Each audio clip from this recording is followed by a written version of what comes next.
everyone, this is CB Smallwood, and you are watching Mental Junk Food, a place where we talk about all things comics, sci-fi, horror, fantasy, pop culture, and everything in between. Yeah! And today we're going to be talking about Rob Liefeld, who is returning to Youngblood. Yes! Yes! I'm a Liefeldian. This is awesome. He's going to be returning to Youngblood, his creation from going all the way back to 1992 for whatever Image Comics. And this is going to be happening in 2025. So with that said, let's go ahead and get into it. And this comes to you from bleedingcool.com, so if you want to read the whole article there. But I will say pretty much what you see on the screen right here is pretty much all that we know about it as of right now. But I'll give you some a little insider baseball on it as much as I can from memory. So the summary, and this is the good stuff: Rob Liefeld returns to Youngblood in 2025, reviving his iconic comic series with Image Comics. Yes, it better not have no feet in it, or I'm not buying it. Youngblood Vault Edition features high-res scans of original art celebrating its 33rd anniversary. And Scott Rosenberg and Liefeld reigniting passion for the groundbreaking 1992 series.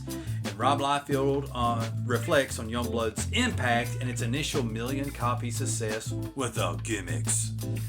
Alright, so this little paragraph here, it says, Jim Lee's back on Batman, and now Rob Liefeld is back on Youngblood. What kind of day is this?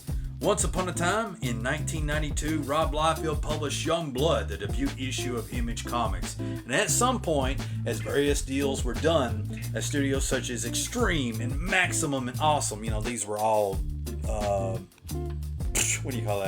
comic book companies that Rob Liefeld had founded, Extreme, Maximum, and Awesome.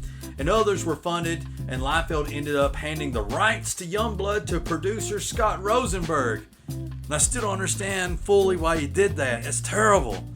But I'll give you a little bit of thoughts on that. And the investor and producer behind Malibu Comics, which is Scott Rosenberg, Platinum Comics, Men in Black, and Cowboys and Aliens, which there's a little bit of controversy about how that came about.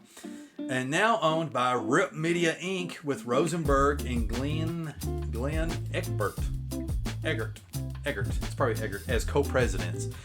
And then Scott Rosenberg sold them to the reclusive publisher of Elementals and Comico, Andrew Rev.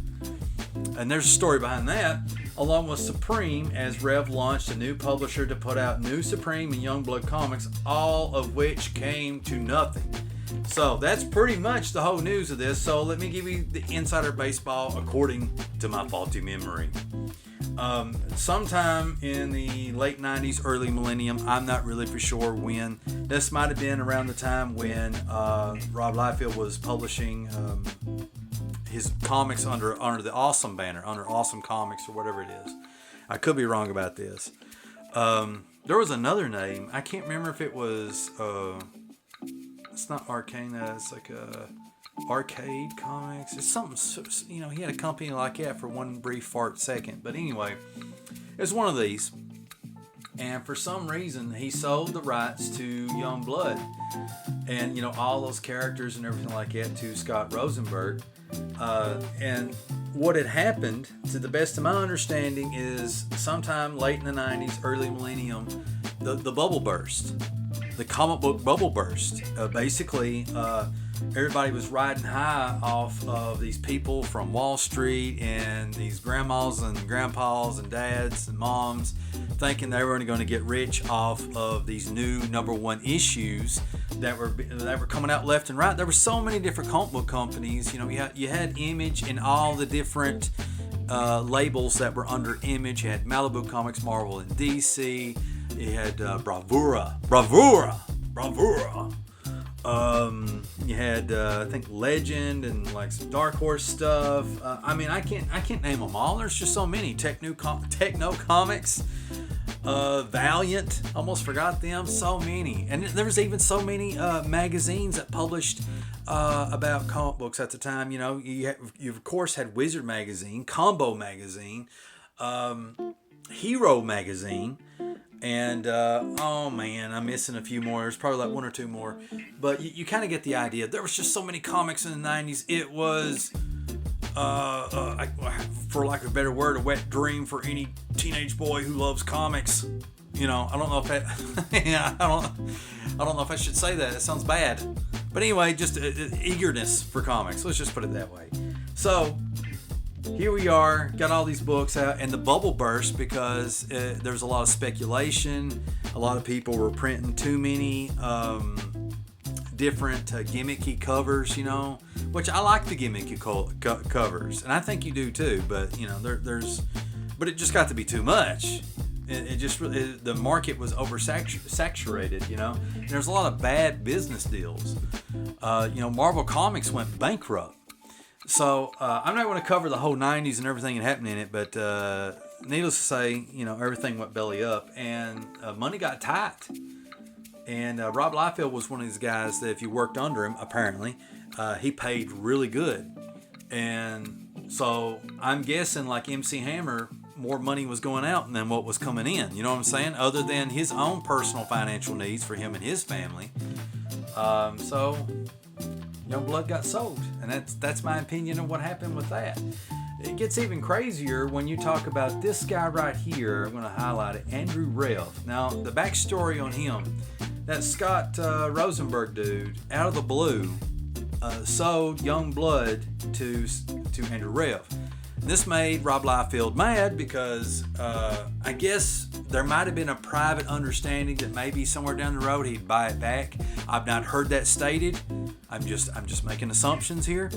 But this guy Andrew Rev bought it. Now this guy was like the publisher of Elementals and Comic Co. and he's quite a character. You know, he was I don't know if he was relaunching Comic Co, but he was launching some type of comic book company, and he was going to do some stuff with Supreme and Youngblood and all this other stuff, and he was reaching out for people to look for artists and writers, and there was a bit, I can't put it in the words, there was something very unprofessional about how he went about things, and he kept rubbing everybody the wrong way, and nothing ever got published. This was like many, many, many years ago now. And I would encourage you to look up Andrew Rev and to look into that whole thing, because it's a little bit crazy, and to be honest.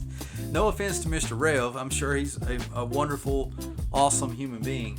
But anyway, I'm excited about Rob Liefeld coming back to Youngblood. I think it's going to be really cool.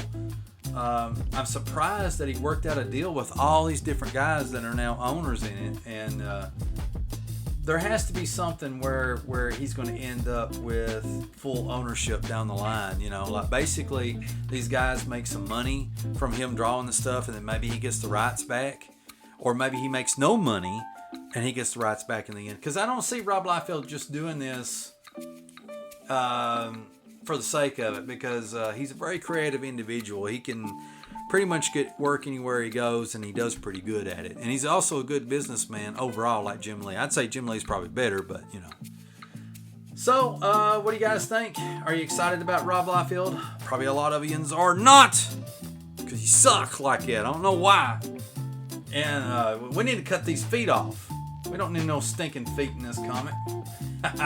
Put some boulders in front of there, some floating clouds. I don't care. I'm a Rob Liefeld fan. I hope you are too. Anyway, please remember to hit that like and subscribe button. And I'm trying to get to 1,000. If you don't, well, I still appreciate you anyway for watching this far.